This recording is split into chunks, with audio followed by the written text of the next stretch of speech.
Assalamualaikum warahmatullahi wabarakatuh. Perkenalkan, saya Lisa Anggraini dengan dua teman saya, Amin Mashkur dan Kamelia Hemawati dari kelas MJ805, mata kuliah Cyber Security Management dengan dosen pengampu Bapak Muhammad Ikhwani Saputra, Eskom Mkom, akan mempresentasikan terkait penerapan teknologi keamanan data pada sistem artificial intelligence untuk memenuhi tugas ujian tengah semester, semester genap tahun akademik 2025-2026.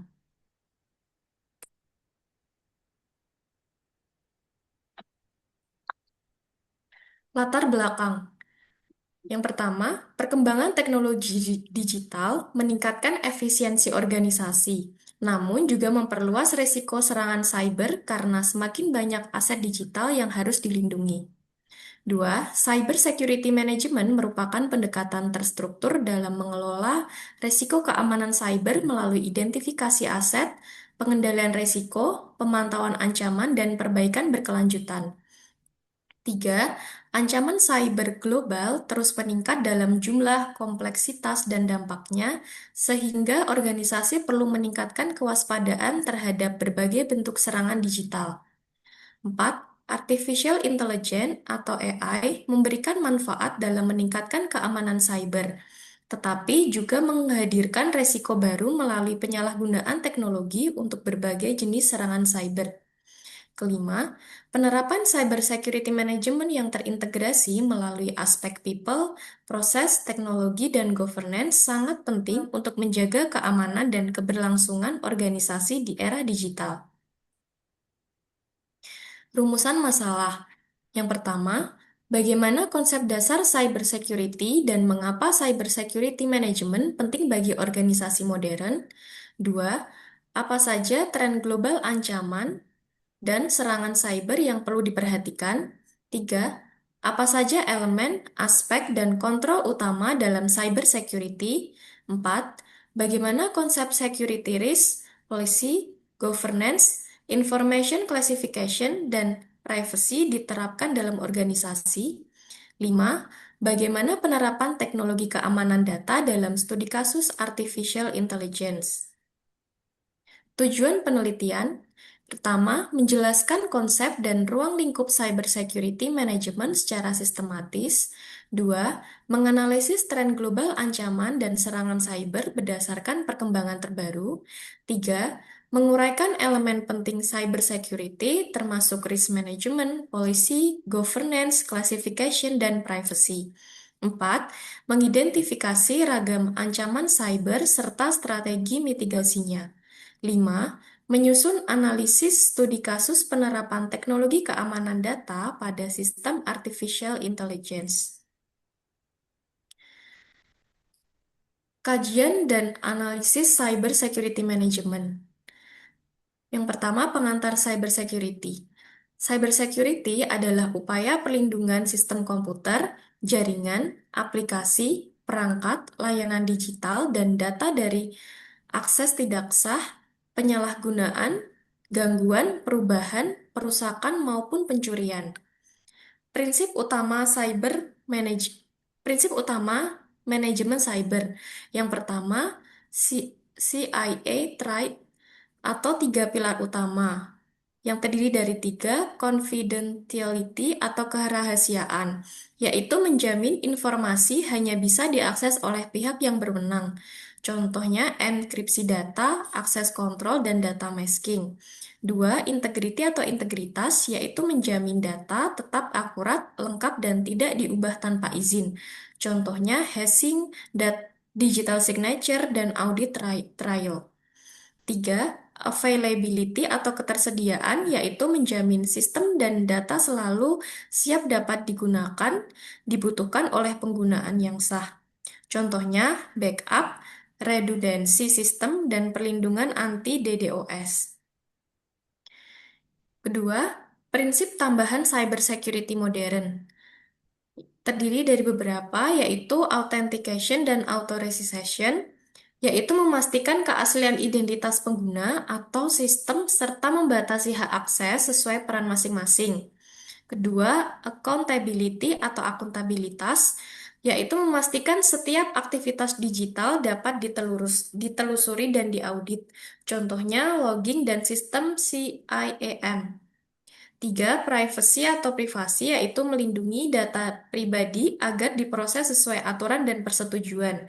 Contohnya, manajemen persetujuan dan minimalisasi data. Empat, resilience atau ketahanan, yaitu memastikan organisasi tetap mampu beroperasi meskipun sedang terjadi gangguan atau serangan. Lima, safety atau keselamatan, yaitu melindungi sistem yang berdampak langsung pada kehidupan manusia, seperti transportasi, kesehatan, energi, dan AI pengambil keputusan. Pendekatan manajemen cyber security. Manajemen keamanan cyber yang efektif wajib menggabungkan dua aspek yang saling berkesinambungan. Pertama, aspek teknis, yaitu berfokus pada implementasi teknologi perlindungan seperti keamanan jaringan, endpoint, aplikasi, enkripsi, monitoring, dan respon insiden. Dua, aspek manajerial, yaitu berfokus pada tata kelola, yaitu kebijakan, manajemen resiko, kepatuhan hukum, struktur tanggung jawab, serta pelatihan kesadaran keamanan. Kedua aspek ini harus berjalan seimbang. Sebagian besar insiden keamanan cyber tidak hanya terjadi karena kelemahan teknologi atau fitur, melainkan dipicu oleh proses yang cacat dan perilaku manusia atau human error yang tidak aman. Selanjutnya, tren global ancaman dan serangan cyber. Pelaku ancaman cyber saat ini bergerak secara lebih profesional, adaptif, dan berorientasi ekonomi. Serangan modern tidak lagi hanya mengandalkan kelemahan teknologi, melainkan kombinasi dinamis antara kelemahan teknis dan faktor manusia atau human error. Serangan umumnya dimulai dari celah-celah seperti pesan phishing via email, akses VPN yang lemah, dan kebocoran kredensial, aplikasi yang belum diperbarui, dan eksploitasi kerentanan yang cepat, serta kesalahan konfigurasi pada layanan cloud. Pada laporan lanskap ancaman pada tahun 2025, yang pertama, ENISA Threat Landscape menegaskan bahwa ancaman terhadap infrastruktur digital semakin beragam dan saling menyatu. Kelompok kriminal kini saling berkolaborasi dalam ekosistem kejahatan cyber, menggunakan ulang alat atau tools serta memperkenalkan model serangan baru. Dua, Verizon DBIR menyoroti bahwa pelanggaran data terbesar masih didominasi oleh eksploitasi kerentanan, pencurian, kredensial, kesalahan manusia atau human error, rekayasa sosial atau social engineering, dan ransomware. Kesimpulannya, organisasi tidak bisa lagi hanya mengandalkan pertahanan primer. Organisasi wajib mengembangkan sistem deteksi, respon insiden, threat intelligence, serta manajemen kerentanan yang berkelanjutan. Selanjutnya akan dijelaskan oleh Amin Mashkur. Baik, terima kasih. Selanjutnya yaitu kajian dan analisis cyber security management. Dampak AI dalam keamanan cyber. Kecerdasan buatan atau AI bertindak sebagai akselerator yang digunakan oleh kedua belah pihak. Yang pertama, sisi penyerang, yaitu memanfaatkan generatif AI untuk membuat pesan phishing yang natural, mempercepat pengintaian, memodifikasi malware, hingga membuat deepfake untuk penipuan. Yang kedua, sisi bertahan, digunakan organisasi untuk deteksi anomali, korelasi log keamanan, analisis malware, penentuan prioritas, kerentanan, dan otomatisasi respons serangan. Berikut adalah tabel matriks tren, karakteristik, dan dampak utama.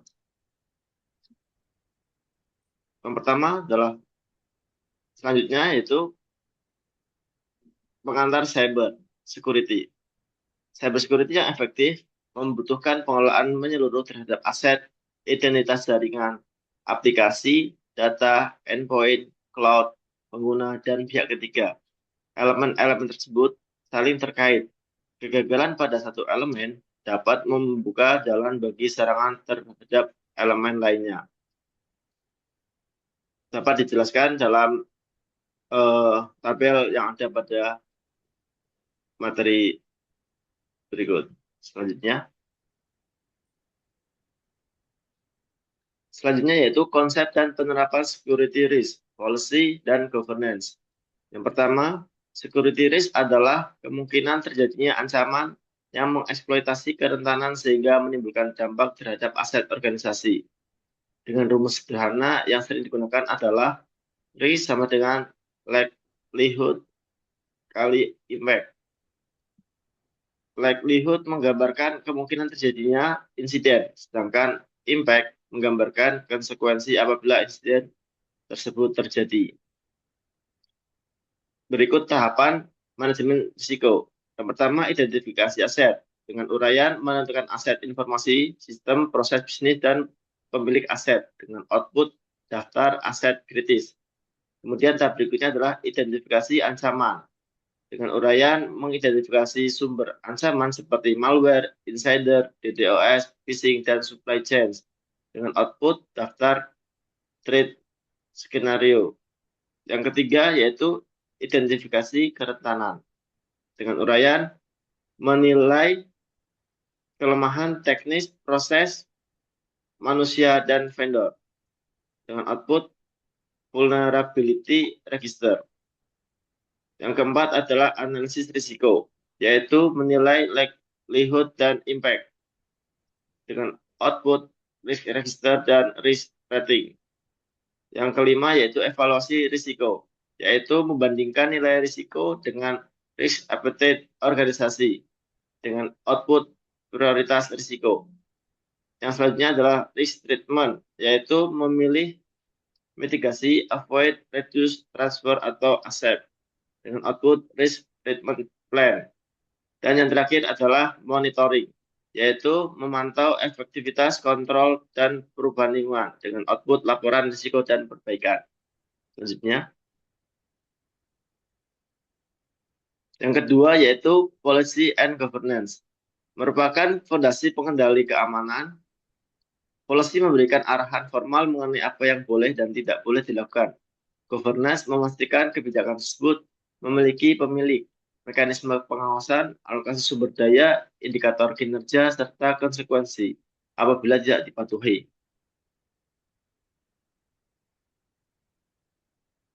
ISO 27001 2022 digunakan secara luas sebagai standar sistem manajemen keamanan informasi yang mensyaratkan organisasi menetapkan, menerapkan, memelihara, dan meningkatkan informasi security management system. Selanjutnya,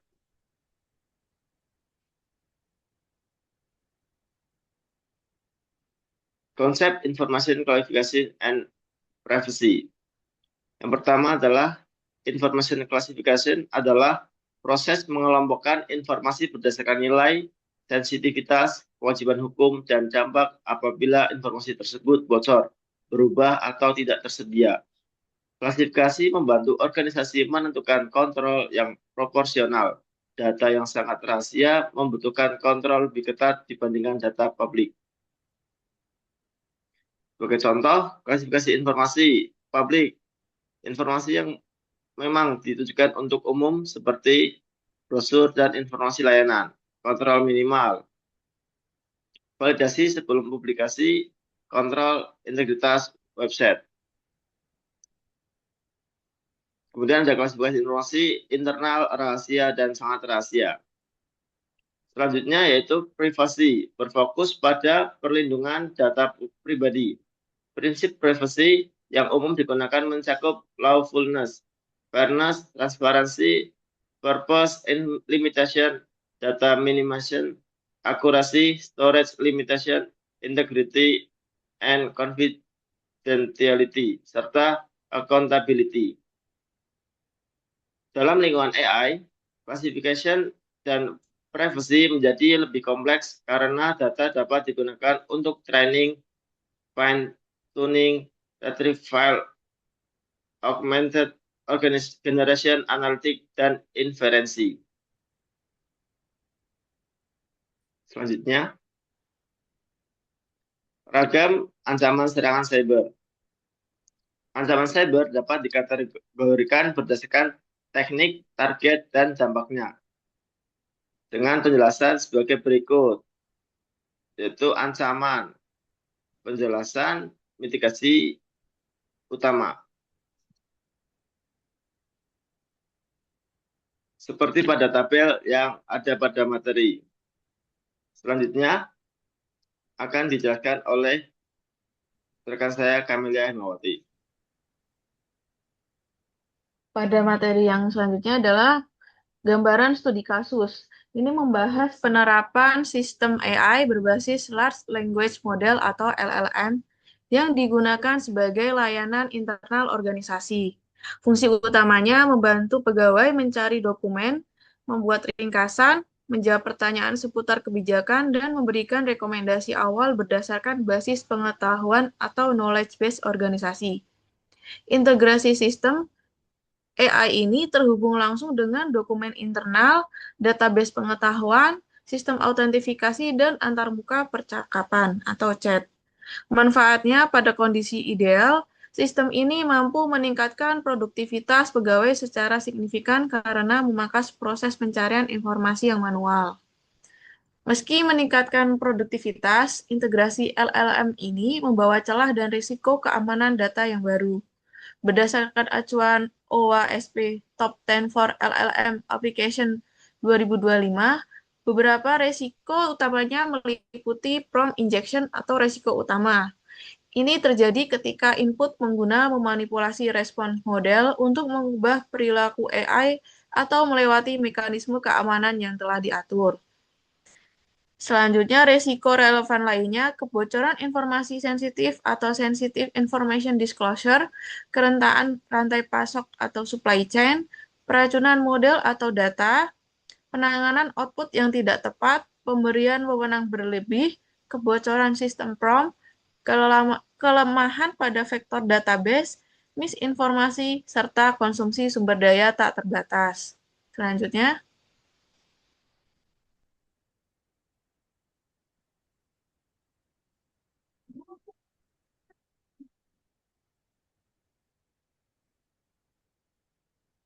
pada tabel komponen sistem AI resiko dan dampaknya, komponen sistem AI user interface chat beresiko prompt berisi data rahasia, phishing internal, manipulasi instruksi. Dampaknya yaitu kebocoran data, rekomendasi yang salah.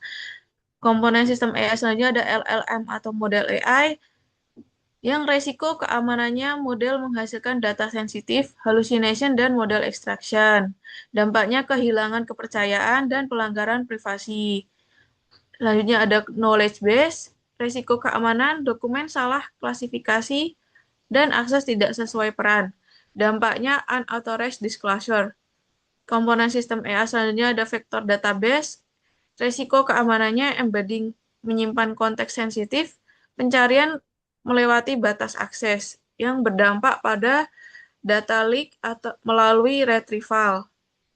Ada API atau plug-in tools yang resiko keamanannya eksesif agensi dan eksekusi tindakan tanpa validasi.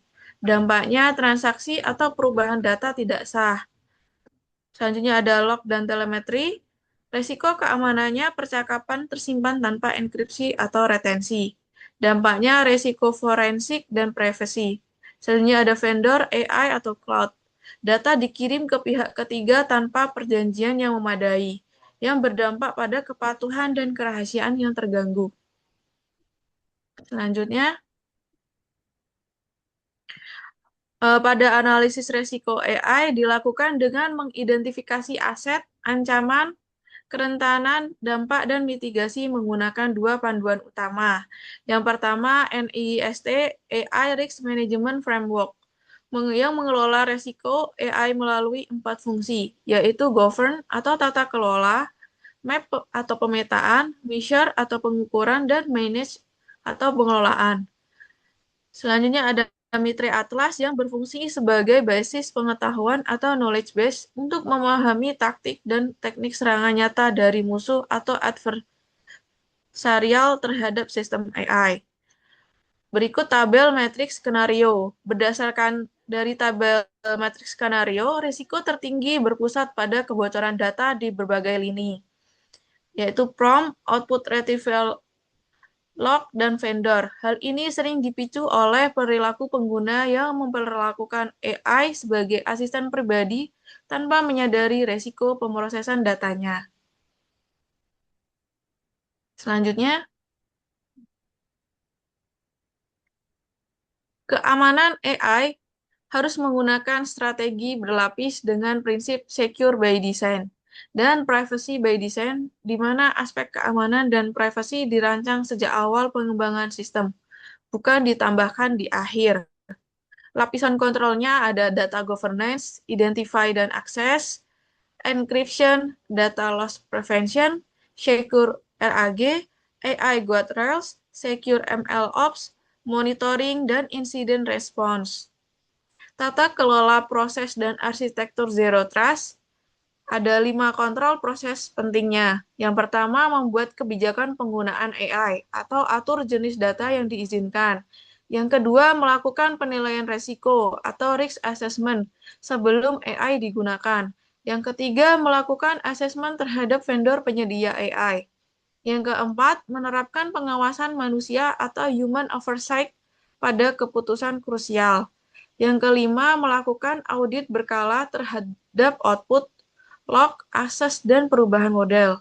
Penerapan Zero Trust pada tahap yang lebih matang, model AI tidak boleh otomatis dipercaya untuk mengakses seluruh data organisasi. Model hanya diberikan hak akses minimum atau least privilege sesuai identitas pengguna. Sedangkan penggunaan plugin atau tools eksekusi harus dibatasi dan memerlukan persetujuan manusia untuk tindakan beresiko tinggi. Selanjutnya,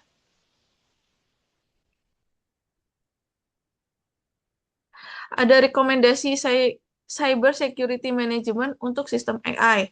Yang pertama, membentuk AI governance committee yang melibatkan manajemen, IT security, legal atau compliance, data owner, audit, dan unit bisnis. Yang kedua, menyusun AI acceptable use policy yang melarang penggunaan data rahasia pada AI publik tanpa persetujuan dan kontrol keamanan. Yang ketiga, menerapkan data classification dan data handling standar sebelum dokumen dimasukkan ke knowledge base AI.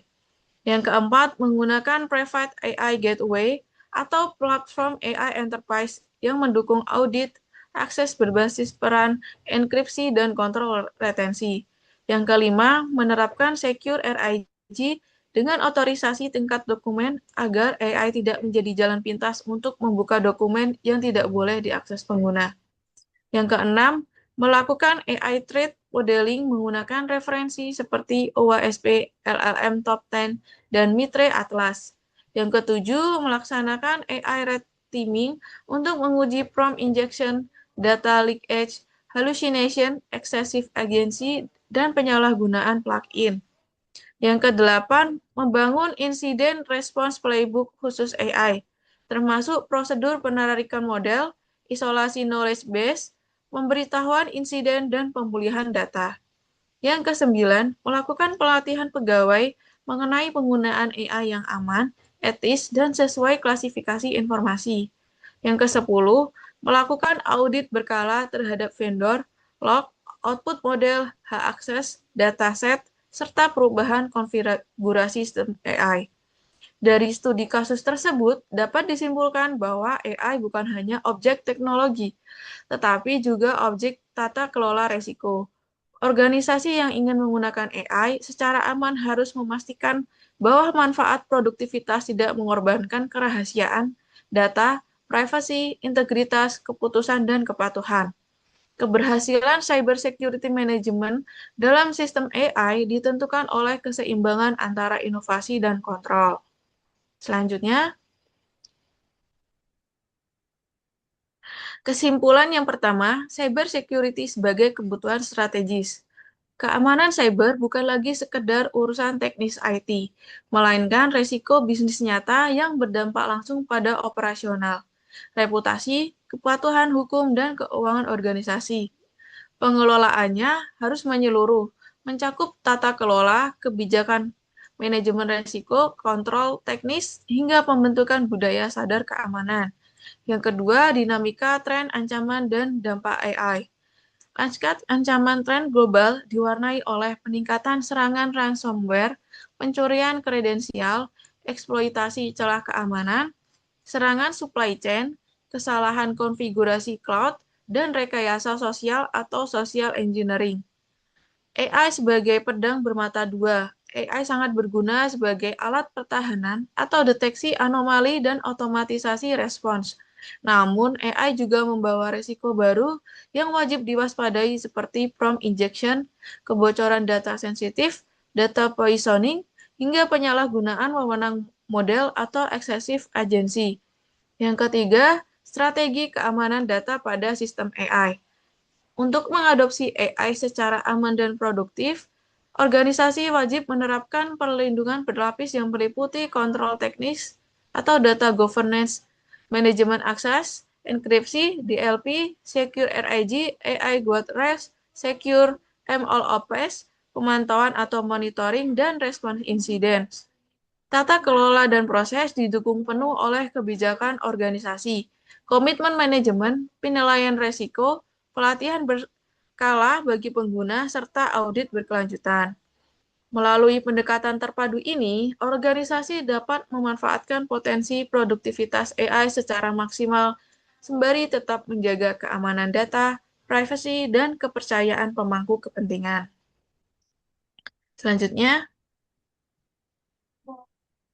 saran yang dapat kami berikan yang pertama, organisasi perlu menjadikan cyber security sebagai bagian dari enterprise risk management, bukan sekedar fungsi teknis IT. Yang kedua, setiap sistem digital dan AI perlu melalui security risk assessment sebelum digunakan secara operasional. Yang ketiga, kebijakan keamanan informasi, klasifikasi data, privacy, penggunaan AI, dan respon insiden harus disusun secara tertulis dan disosialisasikan kepada seluruh pegawai. Yang keempat, organisasi perlu menerapkan kontrol teknis berlapis seperti MFI, enkripsi, DLP, EDR, SIEM, backup immutable, dan zero trust. Pada sistem AI perlu dilakukan AI red teaming, secure RIG, pembatasan akses dokumen, monitoring prompt, dan validasi output. Yang keenam, budaya keamanan perlu dibangun melalui pelatihan simulasi phishing, tabletop exercise, dan evaluasi berkala. Selanjutnya, berikut daftar pustakanya. Selanjutnya, demikian presentasi yang dapat kami sampaikan. Mohon maaf apabila terdapat kekurangan dalam penyampaian materi ini. Saya akhiri presentasi ini. Terima kasih. Wassalamualaikum warahmatullahi wabarakatuh.